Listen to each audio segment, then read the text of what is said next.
How do you do, ladies and gentlemen, and boys and girls? I'm Julius Sumner Miller, and physics is my business. And we come now to another lesson in the dramatic subject of sound, and this one possessing some uncommon enchantment. You remember, I hope, that I have considered plates fixed in the middle and bowed with a bow, and certain figures result due to the behavior, the mode of oscillation, vibration of the plate. And we call those plates Chladni plates, capital C-H-L-A-D-N-I, and the figures that result when the plate is bowed, Chladni figures. Now, a little different matter. I have a rigid support from which I fix two strings in this manner, and at their common junction, a third one, and hanging remotely at the bottom from the third one, a funnel in which I put some sugar or sand or salt. This physical arrangement is known as a Blackburn pendulum, after a Scot by the name of Blackburn, and it has marvelous vibrational properties. Depending upon the lengths of these strings, the length of that string, and this distance here, a matter which calls for some mathematical exploration, and I won't go into that. But if now I draw this pendulum bob aside, having filled it, say, with salt or sugar, it oscillates in a very pretty way and makes some figures which are called Lissajous, L-I-S-S-A-J-O-U-S, Lissajous figures, after a Frenchman who made an exhaustive study of them. So let's go over here and see this Blackburn pendulum generating the Lissajous figures. Here is a framework, looks rather like a guillotine. Here are the two strings symmetrically fixed. Here is the junction of the third, and this bob I could move up or down, making this length less or more. And I'm going to fill this funnel with some salt, keeping my finger over the open end. I have, by the way, put some lead weights around this funnel to make it heavier, to give it larger inertia. Now I'm going to draw this off in some arbitrary way and let it go. Now watch what happens.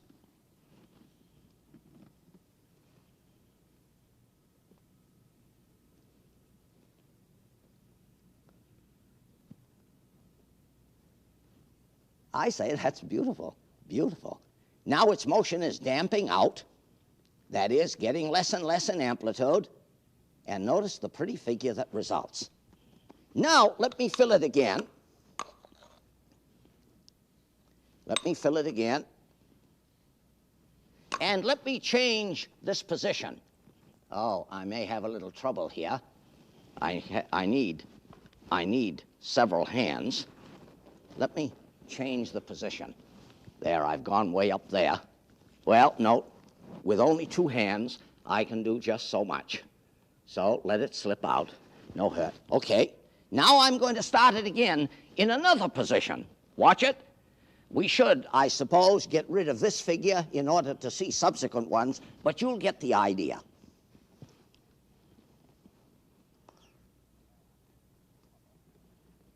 Well, I'm having a little trouble,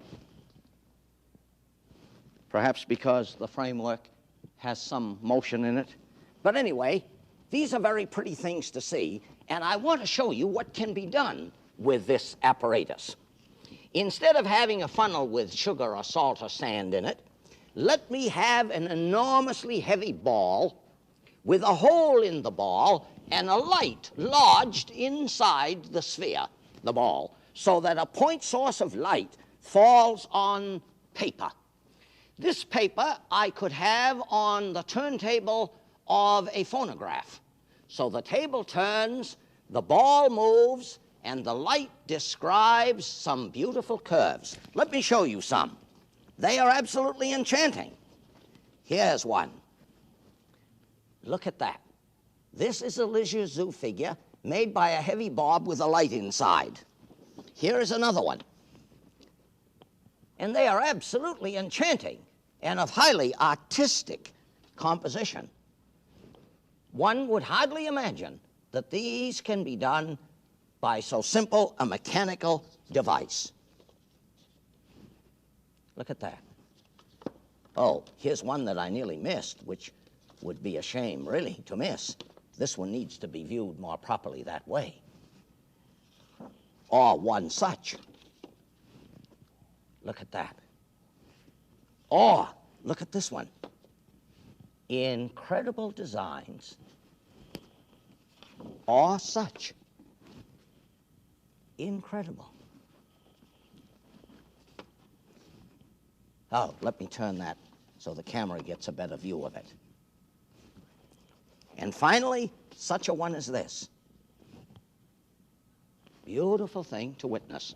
Now, one of my students of earlier years made such a device, and instead of having a funnel with sand or a ball with a light, he had a heavy ball with a pen attached.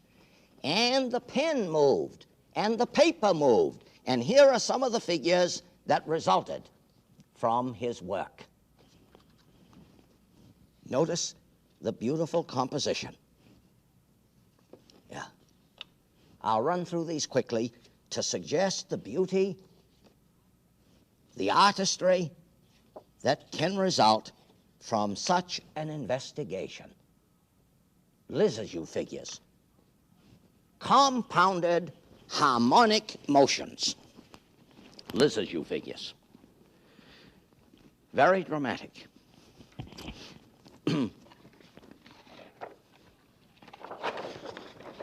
More to our business. I have here a glass tube in which is lodged some very fine cork dust. And here is a metal rod which I have clamped at the very middle. Half of the rod is in the glass, nearly, the other half beyond the clamp. And on the end of this rod is a piston. I'm going to draw that for you. Here is the glass tube. It is stopped up on this remote end. Here is the rod inside. It is clamped about there, and it has a piston right here. I suppose this is the piston rod, and yeah, that's piston. Now what have I done? Some cork dust, metal rod. I am going to stroke the rod with a resined or rosined cloth so that the cloth grips the rod and lets go, grips and lets go, quite like a violin bow grabbing and letting go of a string. We call this relaxation oscillations. You can do this sometimes with a cane. You push the cane on the sidewalk, it skips and grabs and skips and grabs. Relaxation oscillations. And what will happen? A compressional pulse runs down the rod, which is shaking like this, bounces off the end of the piston here, reflects from the cork stopper, and if things are right, we see the cork dust gather in very sharply defined little places, and thus we could determine the velocity of sound in this metal rod. Let us get a view of that. Let us get a view of that. Cork dust, rod, watch. We have to get tight on it.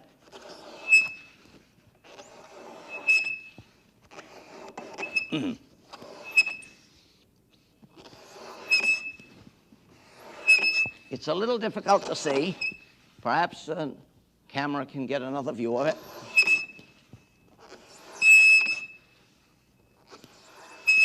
Oh, there is some motion there. I'm getting tired.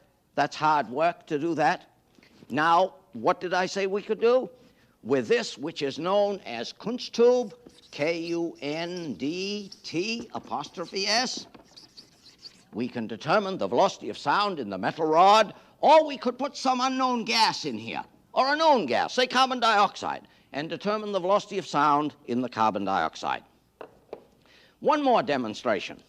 I have suggested that an acoustic wave is a compressional wave that advances from here successively through the air and falls upon your ear. To represent the advance of such a compressional pulse, I have here a little rig which I could name a wave machine. Here are two strings supporting the ends of a little bar magnet. There is a bar magnet, many bar magnets, and they are so aligned that their like poles are adjacent. Now, magnetically, you know, magnetostatically, like poles repel. I'm going to remove one, let it fall upon the others, and watch the compressional pulse advance. Watch it now. There it is. And watch it now reflected, and here it is. This reflection from an open end, a very important idea in physics. Let me suggest it once more. Right. I return again. Yeah, I returned once, so I return again to this subject of quieting an electric cable which is swinging too much. This one that I have shown on an earlier lesson is an American design. Very useful physics. I have here one made by the Germans of a little different design, and a third one made by the Swedes. And you see the cable goes through here, and this swings like that and like that, taking up the energy of the cables. One more sound producer. Notice how absolutely simple and trivial the subject can be. A piece of masonite, a prismatic slab fixed to a string. I think it is called a bull roarer. All I'm going to do is swing it around like this, and it's going to make a sound. And if you have seen some of the earlier lessons that I have done in physics, you will recall Bernoulli's principle, which is why a flag flutters, which is why this does what it does. Listen.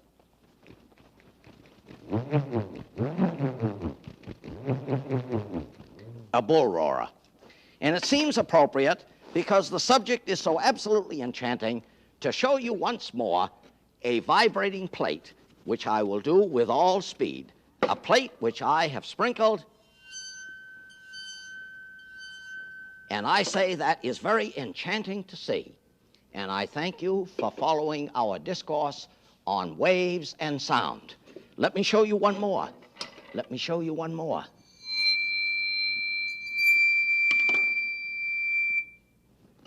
I sprinkle it. Now.